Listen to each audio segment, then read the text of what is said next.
5 black sisters were rejected by every foster family for years.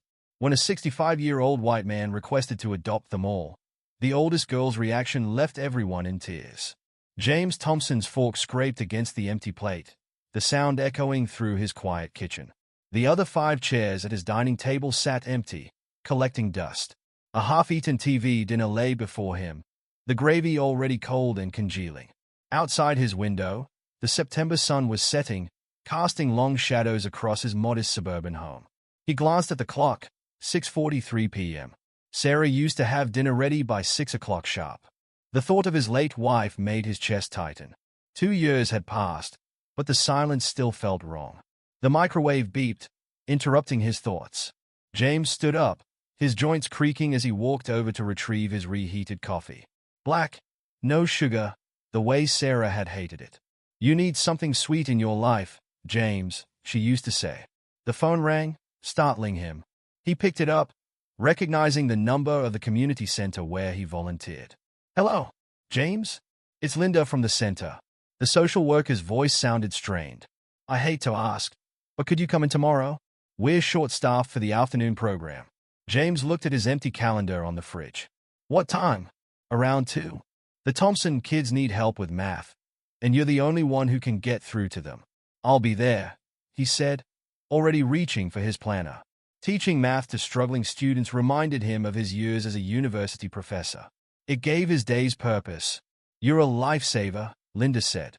"Oh, and James? We're having some special visitors tomorrow. A group of sisters from the Jefferson Home for Children. They've been having trouble placing them together. 5 girls. Nobody wants to take all of them, but they refuse to be separated." Linda paused. "I thought, well, you're good with kids. Maybe you could help keep them occupied while we sort out some paperwork." James looked at his dining table, 6 chairs, 5 of them empty. 5 sisters, ages 8 to 16. The older ones are protective. They've been through 4 foster homes in 2 years. His coffee had gone cold again. "I'll be there." After hanging up, James walked to his bedroom. Sarah's side of the closet remained untouched, her clothes still hanging in perfect order. He pulled out an old photo album from the bottom drawer. Their wedding photo caught his eye. Sarah in white, him in black, both smiling. They'd talked about children, but the timing never seemed right. His career took off, her health declined, and suddenly it was too late. "We should have tried harder," he whispered to the empty room.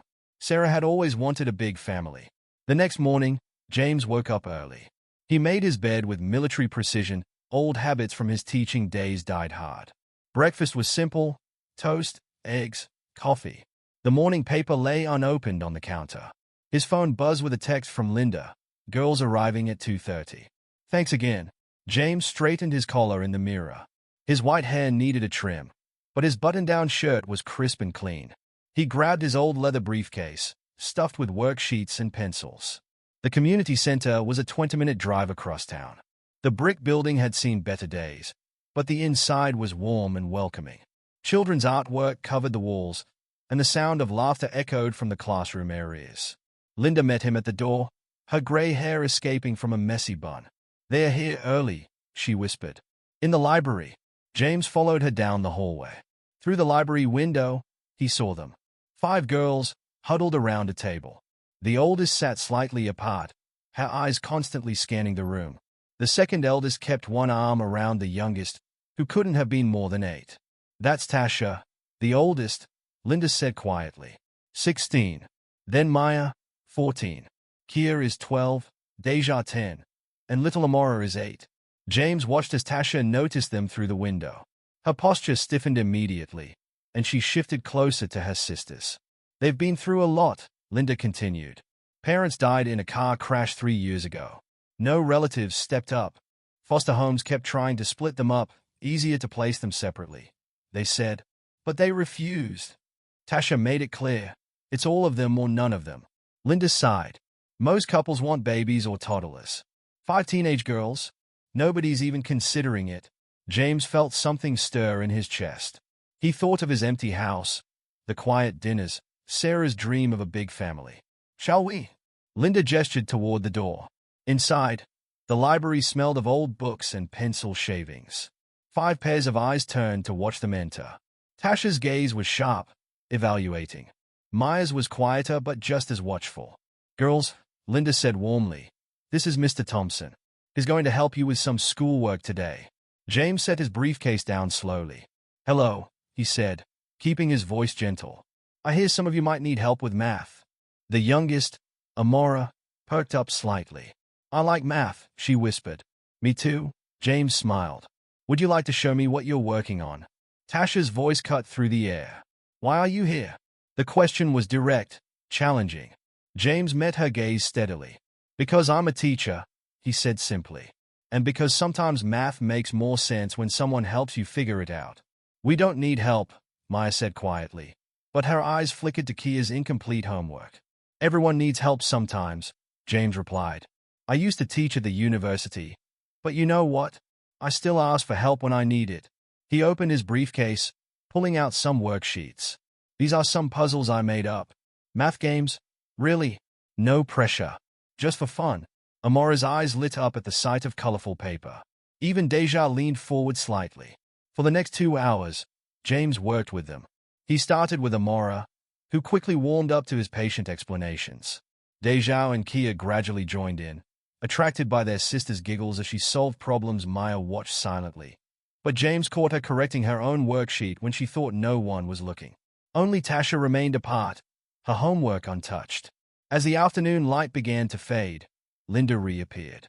"Girls, time to head back."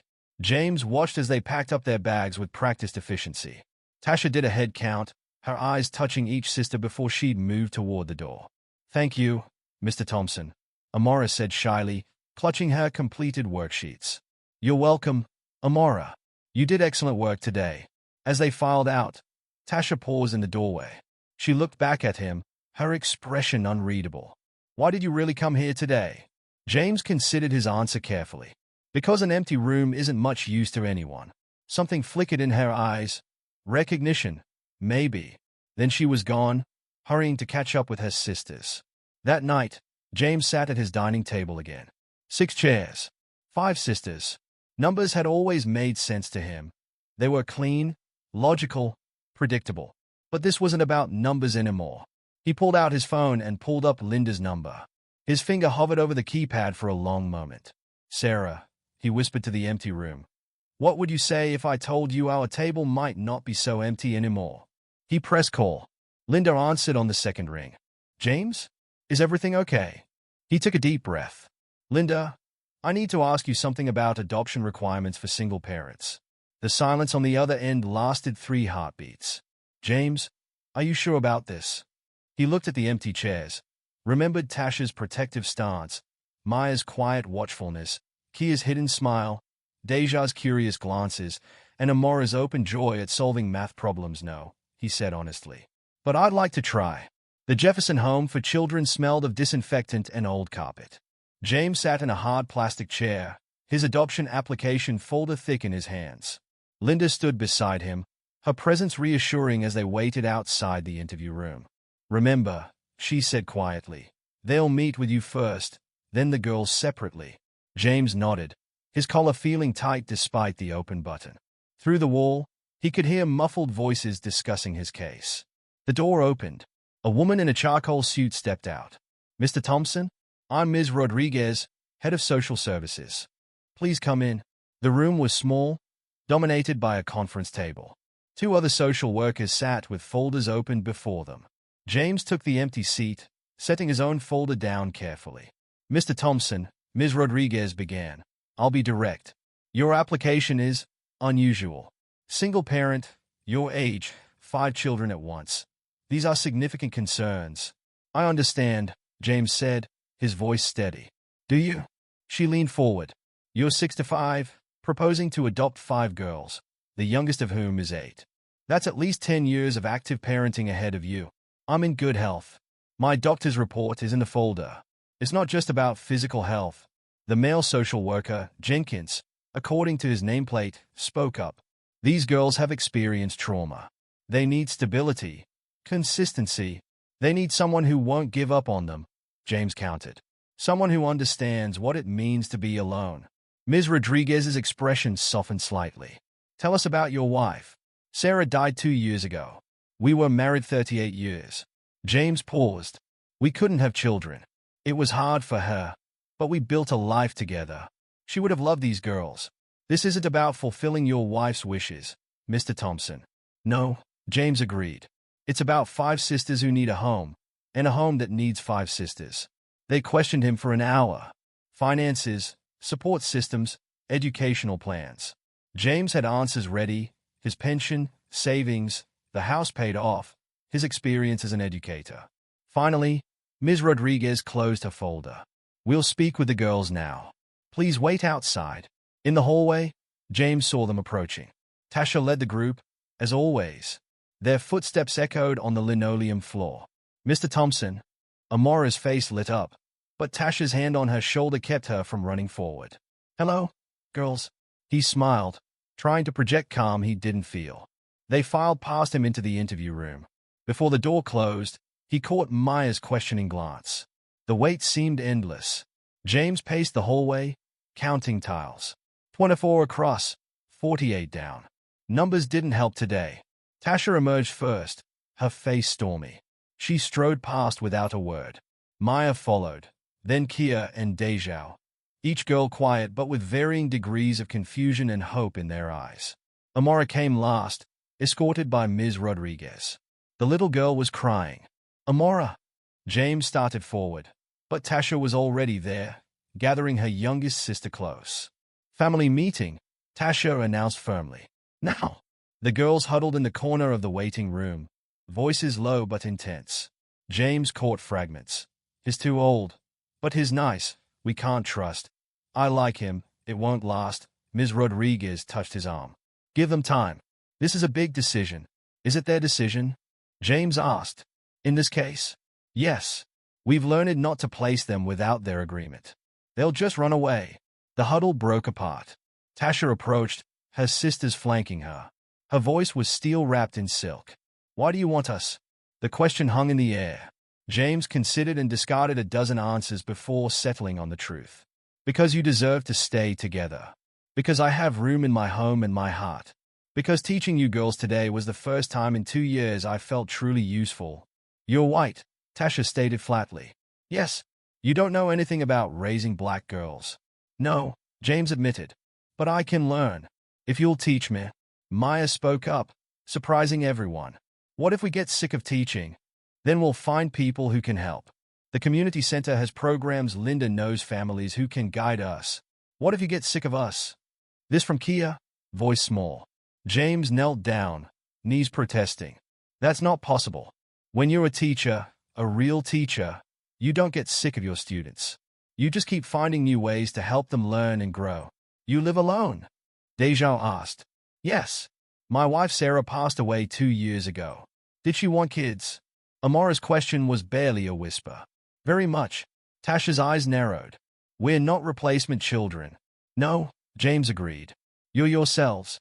Tasha, Maya, Kia, Dejao, and Amora. 5 separate people who belong together. The sisters exchanged glances. Some silent communication passed between them. We need to think, Tasha announced. Ms. Rodriguez stepped forward. Take your time. Mr. Thompson, we'll call you. No. Maya's voice was firm. We'll think now. Here. Another huddle formed. This time, the whispers were more intense, punctuated by gestures and head shakes. James watched Tasha's face. She was listening more than speaking, which surprised him. Finally, they turned back. Tasha stood straight, every inch the protective older sister. We have conditions. James nodded. I'm listening. We stay together. Always. No splitting us up if it gets hard. Agreed. We keep our last name. Of course. We need our own space sometimes. To be just us. You'll each have your own room, and the basement can be your private space. You'll let us talk about our parents. Our real parents. James felt his throat tighten. They'll always be your parents. I'm not trying to replace them. Tasha glanced at her sisters. One by one, they nodded. We want to visit the house first, she said. Before we decide. Ms. Rodriguez interjected. There's paperwork, home studies. The house first, Tasha insisted. Today. James stood up. My car's outside. Linda can accompany us. The drive was quiet. James caught glimpses in the rearview mirror. Tasha and Maya in the back row, the younger girls between them in the middle, Linda beside him up front. His house looked different as they approached, as if he was seeing it through new eyes. The paint was fading. The garden needed work. But the structure was solid, the room spacious. "It's big," Amora said as they walked up the driveway. 6 bedrooms, James replied. 1 downstairs, 5 upstairs. "Why so many?" Maya asked. "Sarah and I, we always hoped." He cleared his throat. "We bought it thinking about the future." Inside, the girls moved as a unit, investigating each room. Their footsteps echoed off hardwood floors. James and Linda waited downstairs, letting them explore. They came down after 10 minutes. Tasha's face was unreadable. "The rooms are nice," she admitted. "But there's no pictures. Anywhere. I took them down after Sarah died," James said. "We can put up new ones. Your pictures, our parents' pictures too. Especially those." Amora tugged at Tasha's sleeve, whispering something. Tasha's expression softened marginally. "We need to talk alone." James nodded toward the backyard. "The garden needs work, but it's private out there." Through the kitchen window, he watched them form their familiar circle. The discussion seemed intense but not angry. Amora was smiling. Even Maya's usual guard seemed lowered. Linda touched his arm. "Are you sure about this, James? It won't be easy." "I'm sure." The back door opened. 5 sisters filed in, lined up by height. Tasha stepped forward. "We have one more condition." "Yes." "You have to promise to tell us if it's too much. No pretending everything's fine if it's not. We've had enough lies." James held her gaze. "I promise to always tell you the truth, even when it's hard." Tasha looked at each of her sisters, receiving silent confirmation. Then she turned to Ms. Rodriguez. "We want to try." The words hung in the air like a prayer. Ms. Rodriguez nodded, professional mask cracking slightly. "I'll start the paperwork tomorrow." That night, after everyone left, James sat at his dining table. 6 chairs. 5 girls. One chance to get this right. He pulled out his phone and opened his camera roll to a photo he hadn't looked at in 2 years. Sarah in this same kitchen, smiling at the camera. "I'll need your help with this one, love," he whispered. The empty chairs didn't seem to echo quite so loudly anymore.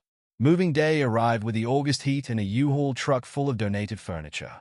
James stood in his driveway, watching volunteers from the community center unload boxes labeled in Linda's neat handwriting. Tasha, clothes. Maya, books. Kia, school. Deja, art. Amora, toys. "Where do you want the beds, Mr. Thompson?" A volunteer called out, wrestling with a twin mattress. "Upstairs. First door on the right is Amora's, then Deja's, Kia's, Maya's, and Tasha gets the corner room." The girls arrived at noon with Linda. They carried small backpacks containing everything they couldn't bear to pack in boxes. Tasha clutched a worn photo album. Maya held a string of worry beads their mother had given her. Kia had their father's old baseball cap. Deja carried a sketchbook. Amora hugged a patched stuffed elephant. "This is really happening," Amora whispered, staring at the house. "Really happening," James confirmed. "Want to see your room?" Amora nodded, but didn't move until Tasha gave her a gentle push forward.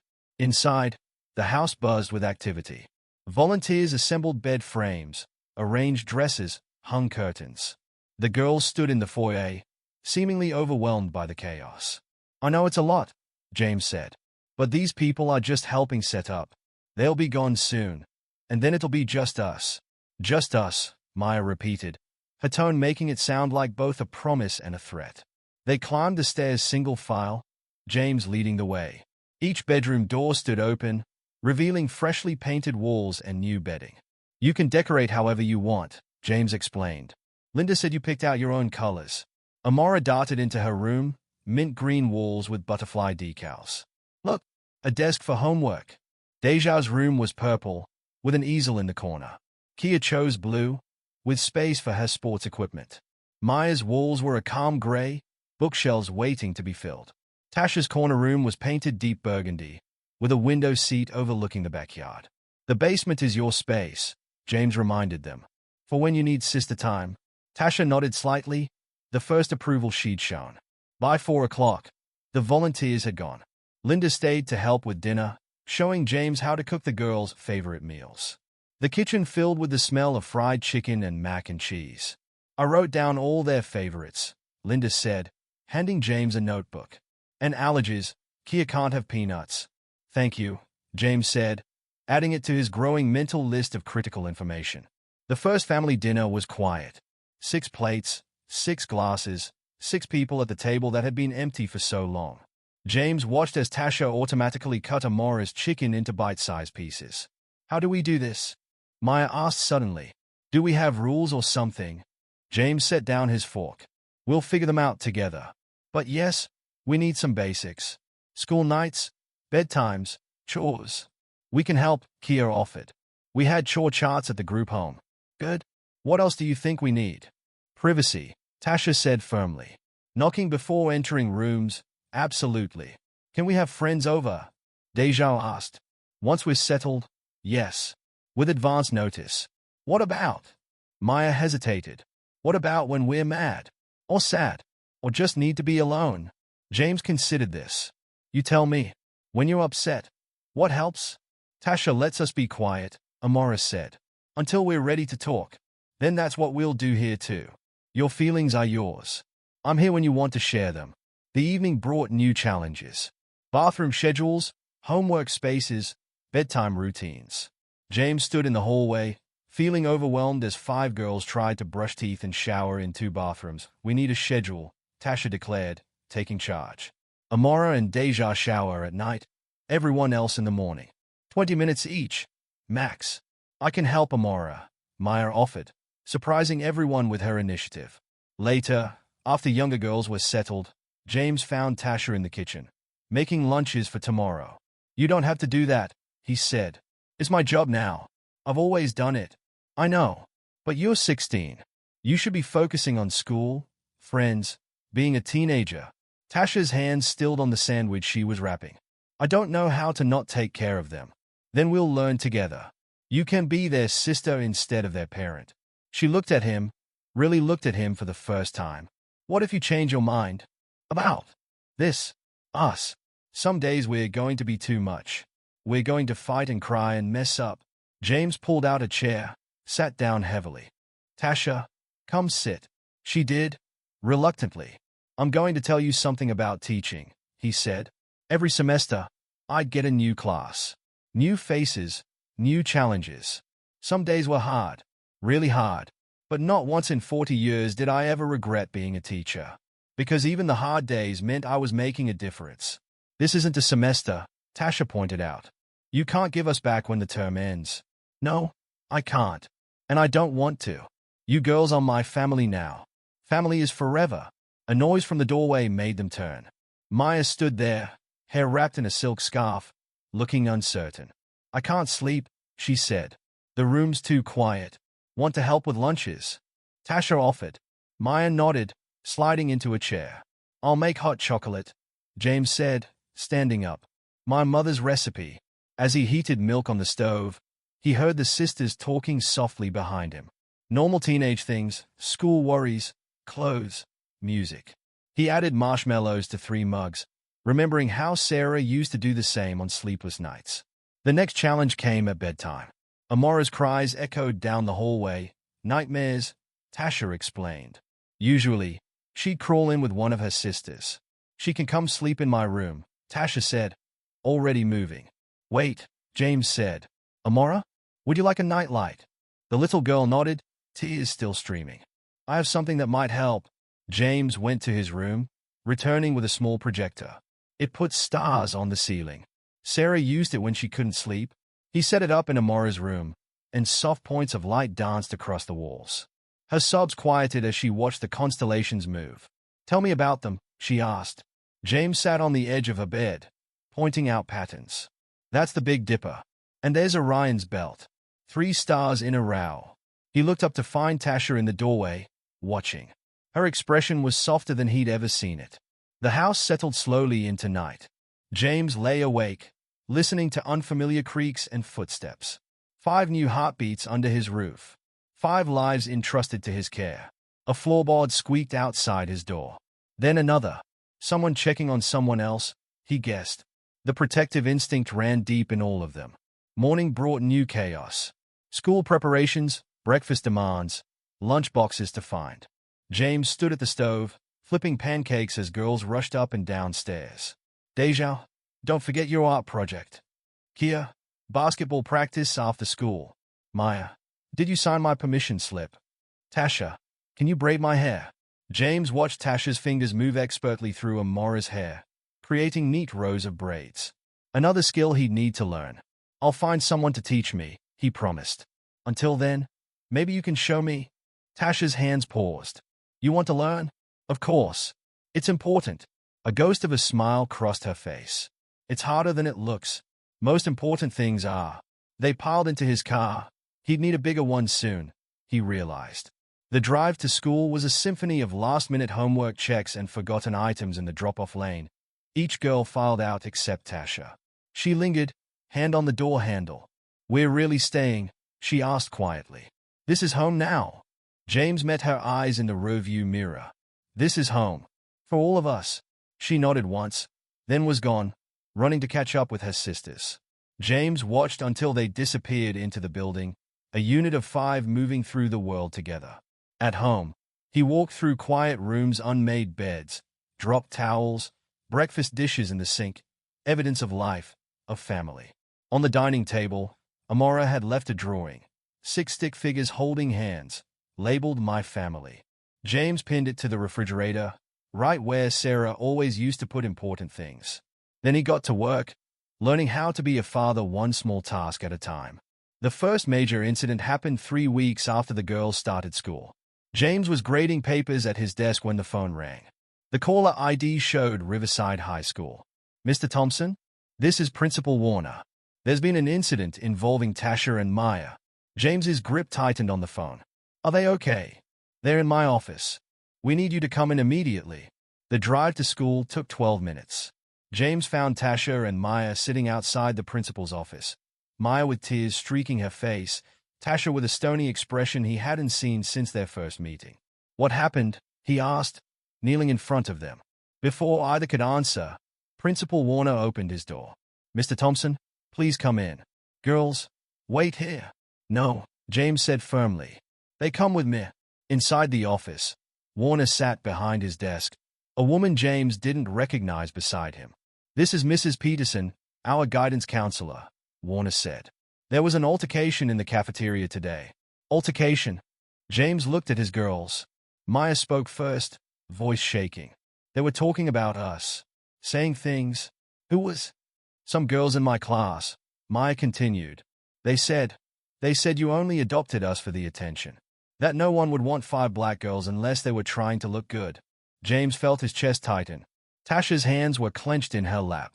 And then? He prompted gently. I told them to shut up, Tasha said flatly. They didn't.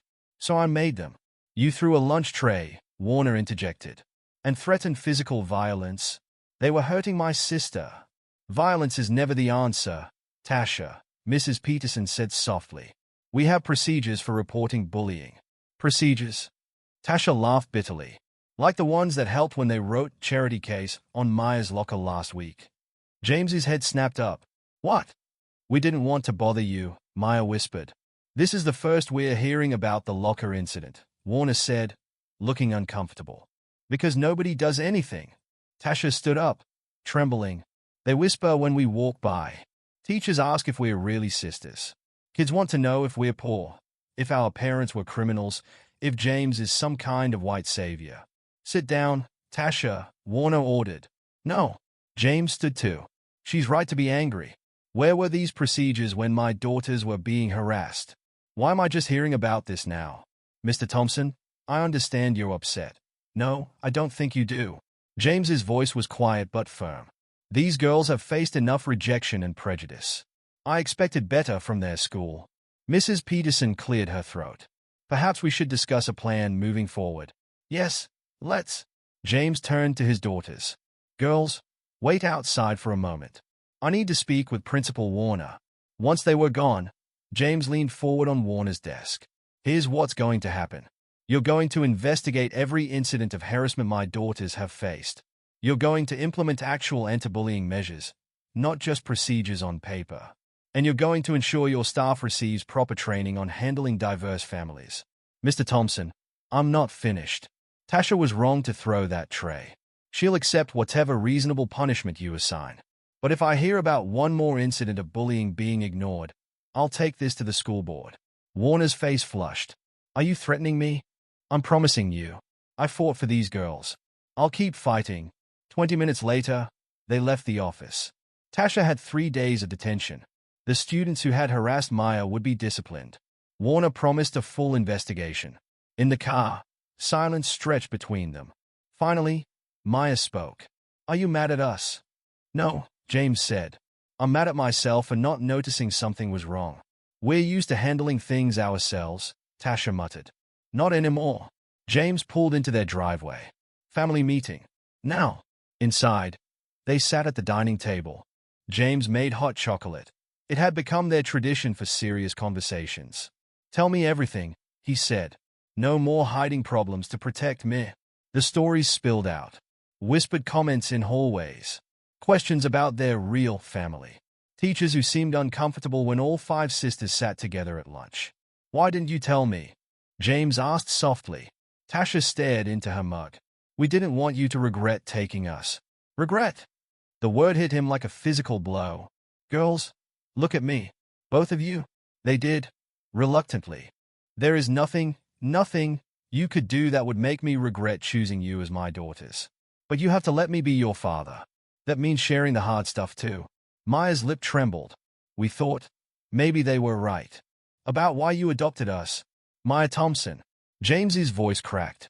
I adopted you because from the moment I saw 5 sisters fighting to stay together, I knew you belonged in my heart. Not for attention. Not to look good. Because you're my daughters. Tasha's armor finally cracked. Tears slid down her cheeks. I just wanted them to stop hurting her, she whispered. James moved around the table. Pulling both girls into his arms, they stiffened at first. Physical affection was still new, then melted into the embrace. Next time, we fight together, he said. The right way. But I'm proud of you for standing up for each other. That evening, James called a full family meeting. Kia, Dejao, and Amora needed to know what had happened. Are they going to split us up? Amora asked fearfully. Never, James and Tasha said simultaneously. They made plans. The girls would report any bullying to James immediately. He would document everything. They would weekly check-ins to discuss school issues. What if it doesn't get better? Kia asked. Then we look at other schools, James said. But we don't let anyone make us feel ashamed of our family. Later, James found Tasha in the kitchen again. She was stress baking, something he'd learned she did when upset. They are wrong, you know, she said without looking up from her cookie dough. About why you chose us. I know they are. No, I mean. She hesitated. That first day at the community center. You didn't look at us like a project or a charity case. You looked at us like we were worth something. You are worth everything. Tasha's hands stilled. I've been pushing you away. Testing you? I know. Waiting for you to give up. Not going to happen. She turned to face him. Cookie dough forgotten. Promise? Tasha, look around this kitchen. You know what I see? Your art projects on the fridge. Amora's math tests with gold stars. Deja's drawings. Kia's sports schedules. Maya's book list. This isn't a house anymore. It's our home. You girls made it that way. A real smile, the first he'd seen, crossed her face. Can you help me finish these cookies? Only if you show me how. I'm still learning. Yeah, she said softly. Me too. They worked in comfortable silence, the smell of chocolate chip cookies filling the kitchen. Upstairs, he could hear the familiar sounds of his family. Maya reading to Amora, Kia and Deja arguing over bathroom time. Music playing from someone's room. The challenges weren't over. There would be more battles to fight, more wounds to heal. But tonight, in this kitchen, James watched his oldest daughter finally begin to trust and knew they would face whatever came next together. When the cookies were done, Tasha called her sisters down. They gathered around the table, 6 people, 6 cookies, 6 hearts learning to beat as one family. The pain started on a Tuesday morning. James was making breakfast, scrambled eggs for Amora, toast for Kia, oatmeal for Maya, fruit for Dejao, and a breakfast sandwich for Tasha. A sharp twinge in his chest made him grab the counter. Dad! Maya noticed first. She'd started calling him that last week. Are you okay? Fine, he straightened up, forcing a smile. Just tired. But the pain didn't go away. It grew throughout the morning, spreading down his left arm. James ignored it, focused on getting the girls to school. Tasha lingered in the doorway. You look pale. I'm fine, he repeated. Go to school. Don't be late. The house felt too quiet after they left. James sat heavily in his armchair, sweat beading on his forehead. The pain was constant now, crushing. He should call someone. Linda. The hospital. Anyone. His phone was in the kitchen, 10 steps away. He made it halfway before his knees buckled. The floor was cold. His thoughts scattered like marbles. The girls. Someone needed to pick up the girls. His fingers fumbled with the phone. Linda's number swam before his eyes. James? Her voice seemed far away. The girls, he managed. School pickup. I can't. James? What's wrong? Where are you? Kitchen floor. Chest hurts. I'm calling 911. Stay on the line. Time blurred. Sirens. Paramedics. Questions he couldn't focus enough to answer. Sir? Do you have family we should call? My daughters, he gasped. School. 5 daughters. The ambulance ride was a haze of pain and worry. Not about himself, about 5 girls waiting at school, not knowing why he wasn't there. Linda met them at the hospital. I'll get the girls, she promised. You focus on getting better. Emergency room. Tests. Doctors talking about blocked arteries. Immediate surgery. No, James protested. Need to tell my daughters. Mr. Thompson, the doctor was firm. Without surgery, you could die. Your daughters need you alive. Surgery prep was a blur. Someone mentioned percentages, risks. James thought of Sarah, wondered if this was how she felt at the end. Please, he told the nurse. My girls. They've lost too much already. Then darkness. He woke to whispered voices and the steady beep of monitors. He's too old to handle 5 kids. Shut up. That's not true. But what if? We're not leaving him. James forced his heavy eyes open. 5 faces swam into focus. Tasha stood closest, holding Amora, who had clearly been crying. Maya gripped the bed rail, knuckles white. Kia and Deja huddled together at the foot of the bed. Dad! Maya's voice cracked. I'm sorry, he whispered. His throat felt like sandpaper. Didn't mean to scare you. You had a heart attack. Tasha's voice was flat, controlled. The doctor said if Linda hadn't called 911, she didn't finish. Didn't need to. They put in stents, Maya added. To help your heart. Amora's small hand found his. Are you going to die like Mommy and Daddy? The question hit harder than the heart attack. No, sweetheart. I'm going to be fine. Promise. Kia's voice was small. I promise. I'll do everything the doctors say. A nurse appeared. Girls, visiting hours are over. Your father needs rest. No. Amora clung tighter. Don't make us leave. James saw the panic in all their faces. Too many hospital goodbyes in their young lives. It's okay, he assured them. I'll be right here in the morning. We'll be back first thing, Tasha promised. Her eyes met his. Don't you dare go anywhere. Linda took them home. James drifted in and out of sleep, monitors beeping, nurses checking vitals. He woke to sunlight and Maya sitting beside his bed, still in yesterday's clothes. Did you sleep here? She jumped. Tasha dropped me off early. The others are at school. Maya, I want to be a social worker, she blurted out. I decided last night. What? When we were in the waiting room. Linda made calls, handled everything. She knew exactly what to do. Maya's words tumbled out. I want to help kids like us. Kids who need someone to fight for them. James reached for her hand. You'd be amazing at that. Really? You're not disappointed? Why would I be disappointed? Because you're a professor. Maybe you wanted me to teach too. Maya, listen to me. He squeezed her hand. I want you to follow your heart. If that means social work, I'm proud of you. She wiped her eyes. I was so scared yesterday. We all were. I know. I'm sorry. No, let me finish. She took a deep breath. When we lost our parents, it broke something in us. Especially Tasha. She stopped believing people would stay. But you made us believe again. You can't leave us, Dad. I won't. he promised. I'll take better care of myself. You better. Because we need you. The door opened. Tasha entered, carrying coffee and books. Maya? Your turn for school. I've got next shift. I don't need shifts, James protested. Too bad. Tasha set down her bags. We voted. You're stuck with us. Maya hugged him carefully around the monitors, then left. Tasha took her spot, pulling out homework. Subtle conspiracy you girls have going. Learn it from the best. She didn't look up. You taught us family sticks together. Tasha, I'm trying to study. No, you're avoiding talking about what happened. She slammed her book shut. Fine. You want to talk? You scared the hell out of us. Amora cried all night. Kia had nightmares. Deja won't eat. Maya's terrified of losing another parent. And I. Her voice broke. And you? He prompted gently. I can't do it again, she whispered. I can't be the strong one. Hold everyone together while we wait to see if someone we love is going to die. Come here. She moved closer. He patted the edge of the bed. I'm not going anywhere, he said firmly. But you need to hear something. You are not responsible for holding everyone together. That's my job now. But, no buts. You're 16. Your job is to be 16. Let me be the parent. I don't know how. Yes, you do. You let me handle the school bullies. Remember? This is the same thing. Trust me to take care of our family. She was quiet for a long moment. I got accepted to college. What? She pulled crumpled letters from her bag. Full scholarship. 3 schools. Tasha. That's amazing. Why didn't you tell me? Because I'm not going.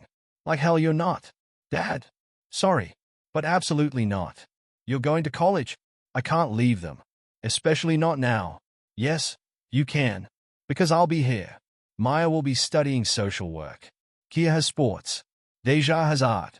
Amora has her stars. They'll miss you. But they'll be okay. But you? Will be fine. Better than fine.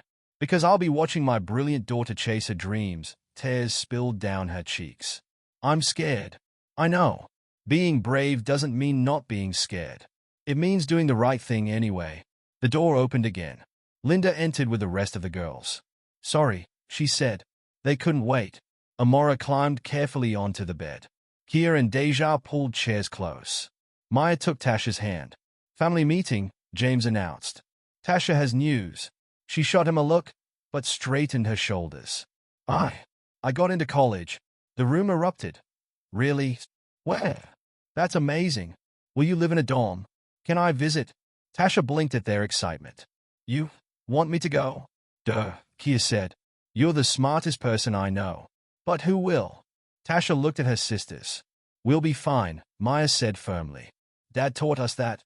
Remember? Family is forever, even when we're apart. James watched his daughters huddle together, planning campus visits, discussing majors. His heart, newly repaired, felt full. A nurse poked her head in. Really need to limit visitors. 5 minutes, James pleaded. Family meeting. She smiled and withdrew. New rules, he announced. First, I'm taking better care of myself. Doctor's orders. Second, we're celebrating Tasha's college acceptance properly once I'm home. Third, he looked at each of them. No more secrets. No more carrying burdens alone. We're stronger together. Like a real family, Amora said. No, sweetie. James pulled her close. Like our family. 2 weeks after James came home from the hospital, Linda organized a support group meeting at their house. James sat in his armchair, still moving carefully, watching as women from the local black community taught him about caring for his daughter's hair. You're holding the brush wrong, Mrs. Washington said, guiding his hands as he attempted to part Amora's hair. Gentle, like this. Sorry, baby, he murmured when Amora winced. It's okay, Dad, she said. You're getting better. Maya sat cross-legged on the floor, taking notes. The oil goes in before or after? Before, Mrs. Carter demonstrated on Deja's hair. And remember, protective styles at night. Tasha watched from the doorway, arms crossed. She'd been quieter since James came home, watchful. The doorbell rang. James started to get up, but 5 voices immediately protested. Stay. Doctor said rest. I'll get it. No moving. Dad, sit. Kia reached the door first. Oh, hi, Mr. Roberts. James tensed. David Roberts had been his colleague at the university, a friend for 20 years. They hadn't spoken since that day at the hospital when David had questioned James's ability to raise 5 black daughters alone. James? David's voice carried from the foyer. Can we talk? The room went silent. Mrs. Washington's hands stilled in Amora's hair. Maya's fingers curled into fists.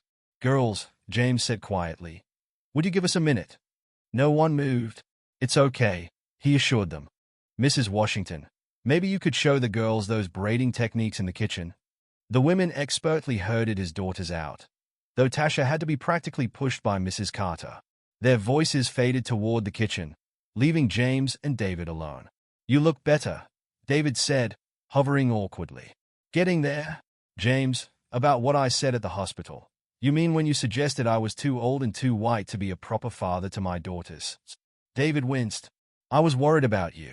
A heart attack at your age, 5 teenagers to raise alone. They're not a burden, David.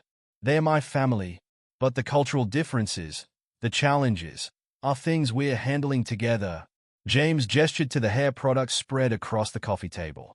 I'm learning. They're teaching me. We have support. The community has been kinder than some of my oldest friends. That hit home. David sat heavily on the couch. I was wrong. Yes, you were. I saw the girls at the hospital, how they wouldn't leave your side.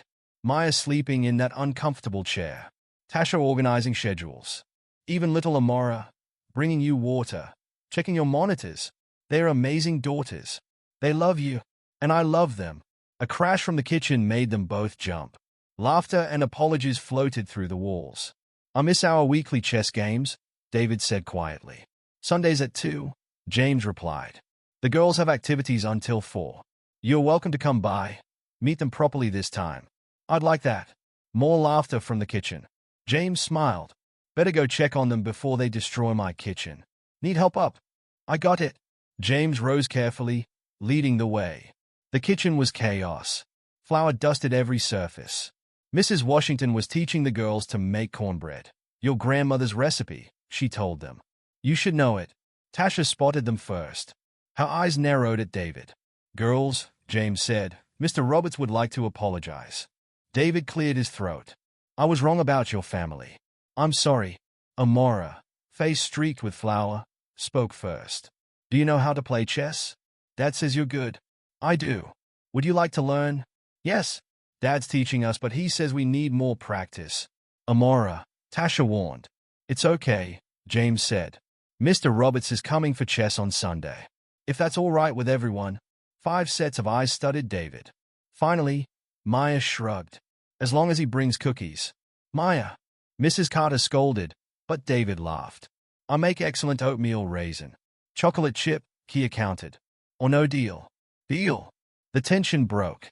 Mrs. Washington went back to explaining the cornbread recipe. Deja showed David her latest art project. Life flowed around them, messy and real and right.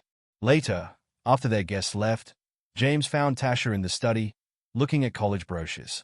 You were quiet today, he said. Watching. Making sure. That you wouldn't let them make you doubt us. Doubt yourself. Never. She nodded once, decisive. Good. Because I picked a college. Yeah. State University. Their psychology program is excellent. That's only 2 hours away. Close enough to visit. Far enough to... She hesitated. To spread your wings. Something like that. James sat beside her. I'm proud of you, Tasha. For picking a close school. For choosing your path. For trusting us to be okay while you follow it. She leaned against his shoulder. A rare gesture of physical affection. I learned from you. Oh. How to be brave. How to put family first without sacrificing dreams. From upstairs, Amora's voice called. Dad. Maya won't let me use her computer. Did you ask nicely? He called back. Yes. But she says I'll mess up her college research. Will not. Maya shouted. I just don't want cookie crumbs in my keyboard again. James chuckled. Duty calls. Need backup. Tasha offered. Always. They headed upstairs together, finding Maya and Amora in a standoff. Kia and Deja watched from their doorways, clearly entertained. New rule, James announced. Homework gets priority on computers. And no food near keyboards. But, both girls started. No buts. Maya, help your sister with her assignment. Amora, respect Maya's things. Deal. They grumbled but agreed. Crisis averted. That evening, James supervised homework at the dining table. Maya researched social work programs. Tasha filled out college forms. Kia struggled with algebra until Deja unexpectedly solved the problem. How did you do that? Kia demanded. Art is just math with colors, Deja said, then went back to her sketchbook. James watched them, these brilliant, complicated, wonderful girls who had become his daughters, each finding their path, supporting each other, building bridges between their past and future. His phone buzzed. A text from Linda. Hair lessons tomorrow? Mrs. Washington says you need practice. Dad? Amora appeared at his elbow. Can you braid my hair for bed? I'll help you remember how. Of course, sweetheart. They settled on the couch, Amora patiently correcting his technique. One by one, her sisters drifted in, offering tips, sharing stories about their mother's braiding techniques, laughing at James's determined concentration. Not bad, Tasha finally declared, inspecting his work. Little crooked, but better. High praise, James teased. Don't let it go to your head. But she smiled, real and warm. Later, after bedtime routines and good-night hugs, James stood in the hallway listening to his home settle. Music from Maya's room. Pencil scratching from Deja's art corner. Kia's softball bouncing against the wall. Amora's star projector casting constellations. Tasha's quiet humming as she packed lunch bags for tomorrow. His heart, stronger now, protected by love as much as medicine, felt full. They were building something here, this unlikely family of 6. Something real and lasting and true. Tomorrow would bring new challenges. More lessons to learn, bridges to cross, dreams to chase. But tonight, in this moment, they were exactly where they needed to be. Together, the acceptance letter sat on the kitchen table like a bomb waiting to explode. Full scholarship to State University. Early admission. Everything Tasha had worked for.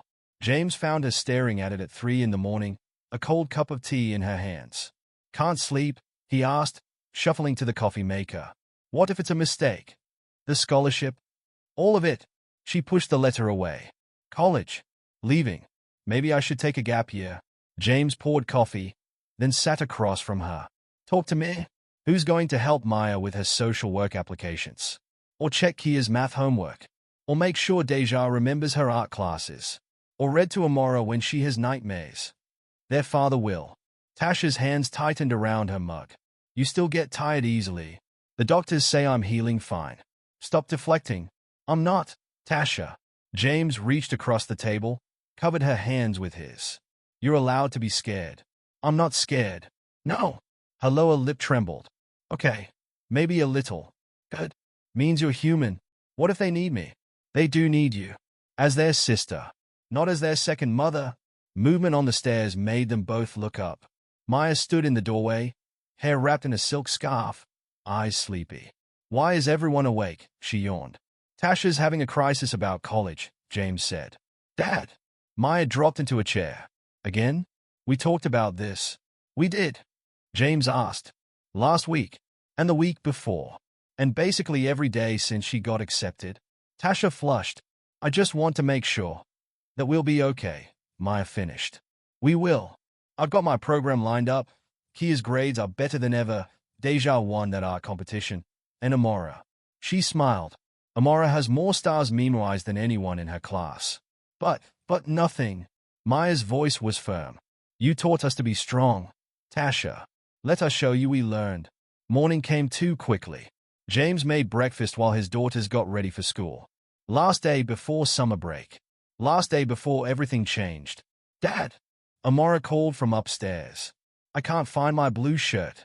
Check the dryer, he called back. Found it? Kia shouted. It was in my room. Why was my shirt in your room? Because you left it in the bathroom and I was being nice. Girls, James interrupted. Breakfast. Now. They clattered downstairs. A familiar chaos of backpacks and lunch bags and last-minute homework checks. Maya, did you sign up for that summer program? Yes, starts next week. Kia, basketball practice. Coach moved it to 4. Deja, art supplies. All packed. Amora, library books. In my bag. James watched them move around the kitchen, a well-choreographed dance they perfected over months. Tasha supervised it all from her usual spot, making sure nothing was forgotten. "Family meeting tonight," he announced. "Special dinner." 5 heads turned to him. "What's the occasion?" Deja asked. "You'll see." The day passed in a blur. James cleaned the house, prepared Tasha's favorite foods, set the table with the good dishes Sarah had loved. Linda arrived first, then Mrs. Washington and Mrs. Carter. David came with his promised chocolate chip cookies. The house filled with the people who had become their extended family. When the girls got home, they found the dining room transformed. Photos covered one wall, their parents, their childhood, their new life with James. A timeline of love and loss and rebuilding. "What's all this?" Kia asked. "Sit," James directed. "Food first, then announcements." They ate amid happy chatter. Amora told Mrs. Washington about her science project. Maya discussed social work classes with Linda. Deja showed her latest sketches to David. Finally, James stood, tapping his glass with a spoon. 312 days ago, 5 amazing girls came into my life. They taught me more about love, courage, and family than I learned in 65 years before them. Tasha's eyes widened. She knew where this was going. Tonight, we celebrate new beginnings. Maya starting her social work program. Kia making varsity basketball. Deja's art being displayed at the community center. Amora skipping ahead in math. He turned to his oldest daughter. And Tasha, who got a full scholarship to State University, where she'll study psychology and continue her family's legacy of helping others. "Dad," Tasha's voice cracked. "I have something for you." He pulled out a small box. "Open it." Inside was a key on a silver chain. "It's to the house," he explained. "Because no matter where you go, no matter how far you fly, you will always have a home here." Tears spilled down Tasha's cheeks. Her sisters surrounded her, a group hug that had become their signature. "There's more," James continued. "Linda." Linda stood, holding a folder. "The paperwork came through yesterday. If you want, all of you, we can make it official. Legal name changes. You'll keep your parents' name, but add Thompson. A bridge between your past and future." Silence fell. 5 sisters looked at each other, having one of their silent conversations. Maya spoke first. "I want to." "Me too," Kia said. "Me 3. Amora bounced in her seat. "Yes," Deja nodded. All eyes turned to Tasha. She held the house key, running her thumb over its ridges. "You don't have to decide now," James said softly. "Yes, I do." She stood. "Our parents gave us life, love, and each other. You gave us a home when we needed one most. I want both names, to honor all our parents." Mrs. Washington wiped her eyes. Mrs. Carter hugged Linda. David pretended he wasn't crying into his napkin. Later, after guests left and younger girls went to bed, James found Tasha in the study again. She was looking at the photo wall. "You kept their pictures," she said. "Of course. They are part of who you are. I was so angry when you first wanted to adopt us.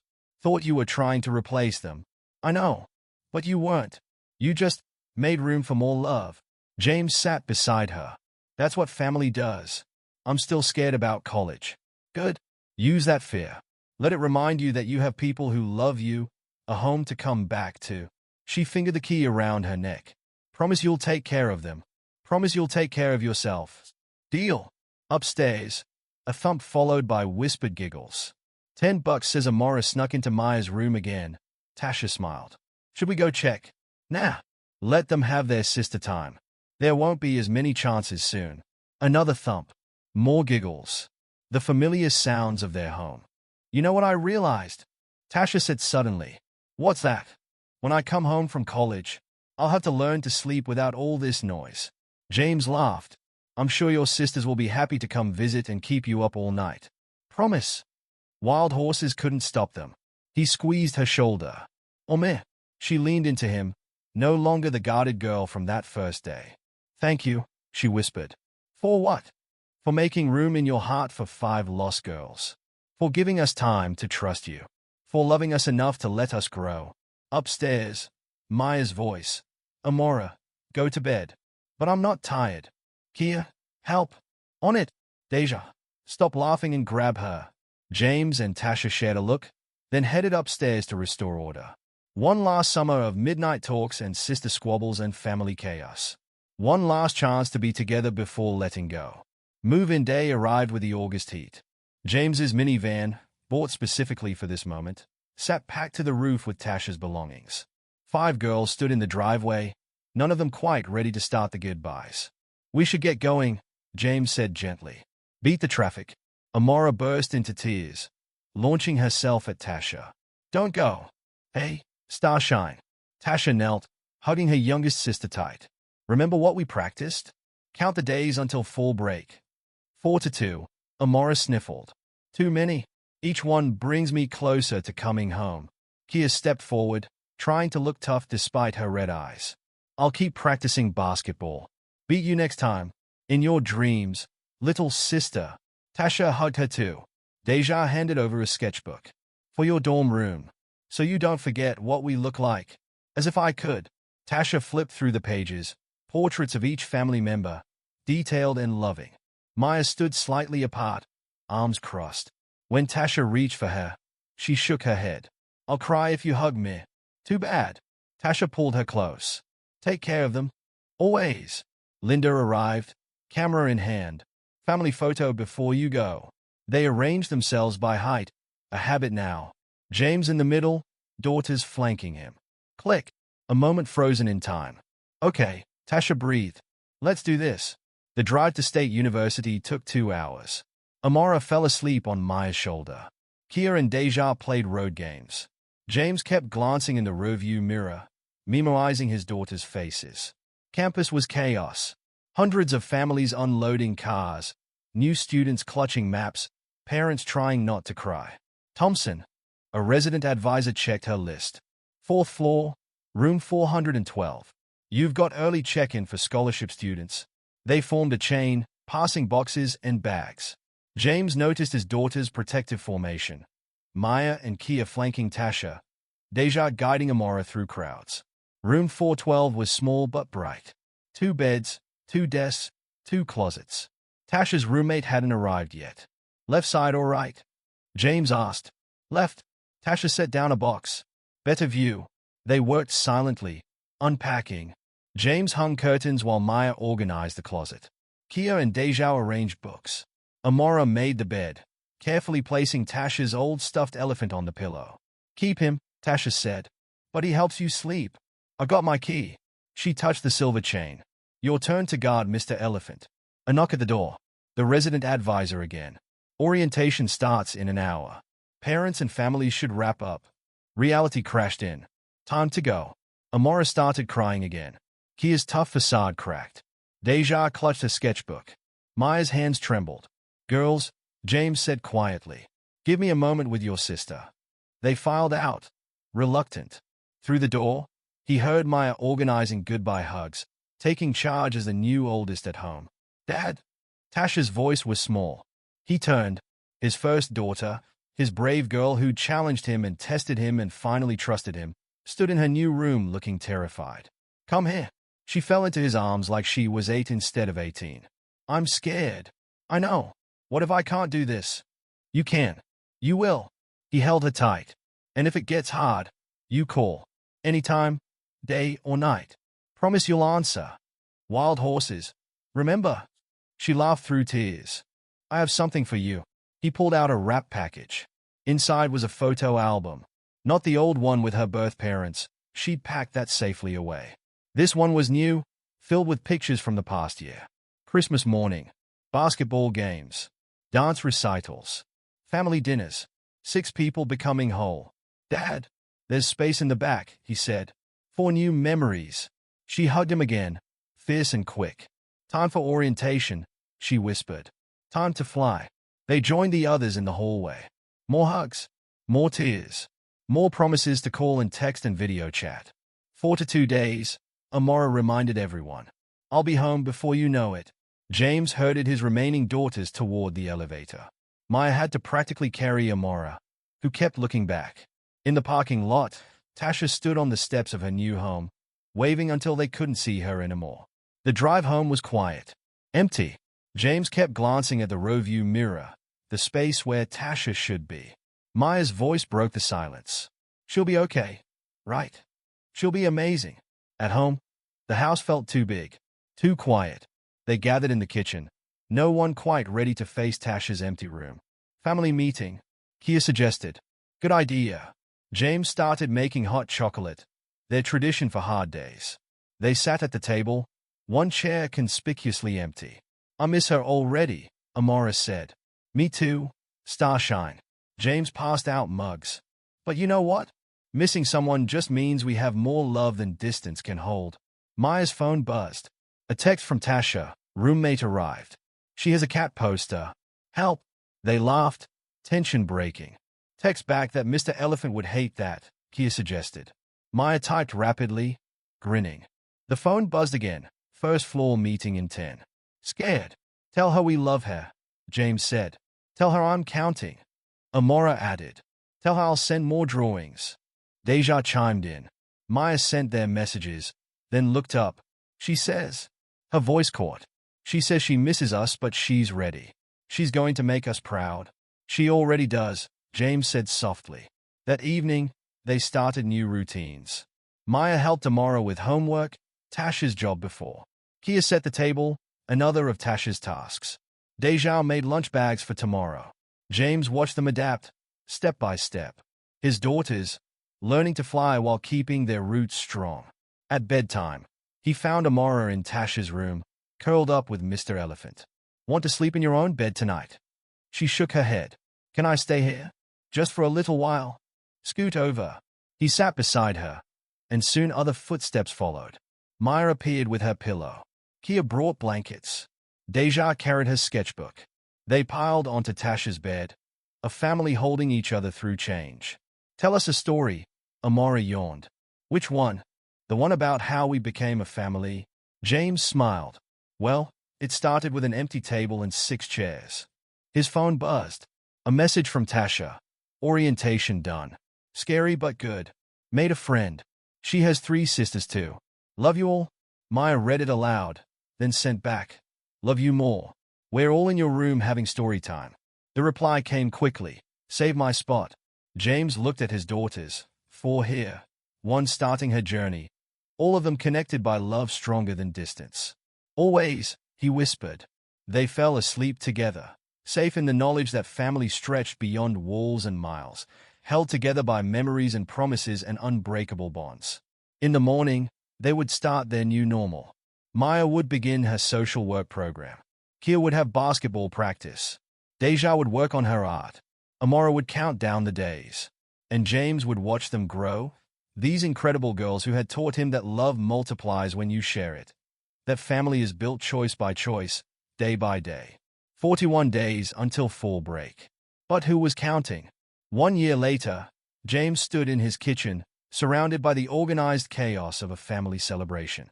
The dining table, the same one that had once echoed with loneliness, groaned under the weight of food. 6 chairs had become 12 to accommodate their growing extended family. Dad, Maya called from upstairs. Tasha's car just pulled in. The house erupted in motion. Amora abandoned her task of hanging streamers, racing to the front door. Kia and Deja scrambled to hide their welcome home signs. Maya hurried downstairs, trying to smooth her professional-looking blazer. She'd come straight from a social work internship. James watched through the window as his oldest daughter parked in the driveway. She looked different, more confident, hairstyled in neat braids, wearing her college sweatshirt with pride. Her first year of college was officially over. The door burst open before Tasha could even knock. You're home. Amora launched herself at her sister. Hey, Starshine. Tasha caught her easily. Miss me? Every day. But I only cried twice this semester. Progress. Tasha laughed, then looked up at her family gathered in the foyer. Hi, everyone. Group hugs had become their thing, all 6 of them tangled together, holding tight. James noticed Maya wiping tears, though she'd deny it later. Welcome home, sweetheart, he said when they finally broke apart. Thanks, Dad. She looked around, taking in the decorations. What's all this? Celebration, Maya explained. For all of us. Family meeting first, James announced. Then party when Linda and everyone arrives. They settled in their usual spots around the dining table. James couldn't help but remember that first silent dinner, when they were all strangers trying to become family. Okay, he said. Updates. Tasha first. She sat up straighter. Made Dean's list again. And I got the summer internship at the counseling center. The one working with foster kids. Maya leaned forward. Yeah, they said my personal experience would be valuable. That's my girl. James squeezed her shoulder. Maya? Finished my first semester of social work classes. Linda says I can shadow her at the community center this summer. Kia? Team captain next year. She grinned. Coach says I'm the youngest captain in school history. Dejao. She pulled out her sketchbook. Art teacher entered my portfolio in a state competition. Won second place. James prompted. And got accepted to the summer art program. Amora? The youngest Thompson bounced in her seat. I memoized all the constellations. And Ms. Rodriguez says I can volunteer at the planetarium. James looked at his daughters. Really looked at them. Tasha, the protective sister who'd learned to spread her wings. Maya, channeling her empathy into a career helping others. Kia, finding her confidence through sports. Dejao, expressing her soul through art. Amora, reaching for the stars. The doorbell rang. That'll be Linda, Maya said, heading to answer it. Soon the house filled with their chosen family. Linda, Mrs. Washington, Mrs. Carter, David and his wife, other teachers and friends who had supported them through the year. Speech! Linda called out as they gathered around the expanded table. James stood, looking at the faces he loved. 1 year ago, Tasha left for college. We were scared, uncertain, facing our first big separation. But something amazing happened. While one bird learned to fly, the whole nest grew stronger. He turned to each daughter. Maya, you stepped up as the oldest at home, while pursuing your dream of helping other families heal. Kia, you channeled your energy into leadership, becoming a role model for younger players. Dejao, you found your voice through art, showing others how to see beauty in unexpected places. Amora, you kept counting stars, reminding us that wonder exists even in dark times. Finally, he looked at Tasha. And you, my brave first daughter, you taught us all that love grows with distance, that family bonds stretch without breaking, that coming home is just as important as learning to leave. Tasha wiped her eyes. Dad, I'm not finished. He smiled. When I adopted 5 sisters, people said I was crazy. Too old, too set in my ways, too different. They didn't understand that family isn't about matching pieces. It's about fitting together anyway. Mrs. Washington sniffled. Linda handed her a tissue. This year hasn't been easy. We've had tough days, missed connections, moments of doubt. But we've also had joy, growth, and more love than I thought possible at my age. You're not that old, Amora protested. Yeah, Kier added. Only ancient. Everyone laughed. The point is, James continued, 1 year ago we were learning to let go. Today, we're celebrating how that letting go helped us hold on stronger. To our dreams, to each other, to the family we've built together. Maya stood suddenly. We have something for you, Dad. Deja brought out a large wrap package. Inside was a painting, her best work yet. 6 figures standing before their house, surrounded by stars. Below it, in beautiful lettering, the Thompson family, love makes room. Look closer, Tasha said softly. James peered at the stars. Hidden in the constellations were 2 more figures, watching over them. Mom and Dad, Maya explained. All our parents together. Where they belong, James whispered. Later, after food and stories and more hugs, the house quieted. Their guests left, promising to return for Sunday dinner, another tradition they'd built. James found his daughters in the backyard, lying on blankets, watching real stars emerge. Remember our first night here? Tasha asked, when Amora couldn't sleep. You gave me your elephant, Amora said. He's still guarding my room. Remember our first family meeting? Kia added. Remember when Dad tried to braid hair? Maya laughed. Hey, I got better. James protested, joining them on the blankets. Much better, Deja agreed. Mrs. Washington says you're her best student. They lay together, 6 hearts beating under the same sky. Different from a year ago, stronger for the changes they'd faced. Dad. Amora's voice was sleepy. Yes, Starshine. Tell us the story again. About how we became a family. He smiled in the darkness. Well, it started with an empty table and 6 chairs. And a lonely heart, Meyer added. And 5 brave sisters, Kia continued. And 1 leap of faith, Deja said. And love, Tasha finished. Lots and lots of love. James looked at his daughters. All of them home, all of them thriving, all of them exactly where they belonged. And that, he said softly, is how 6 strangers became one family. Not by blood, but by choice. Not by matching, but by fitting. Not by staying the same, but by growing together. Above them, stars wheeled in ancient patterns. Below, on a blanket in their backyard, the Thompson family held onto each other and let go at the same time. The perfect balance of roots and wings, of holding close and setting free. Full circle, James thought. From empty chairs to overflowing hearts. From silence to laughter. From loneliness to this beautiful, chaotic, perfectly imperfect family they'd built together. Love you, Dad, 5 voices said in unison, a habit they'd started months ago. Love you more, he answered, as he always did.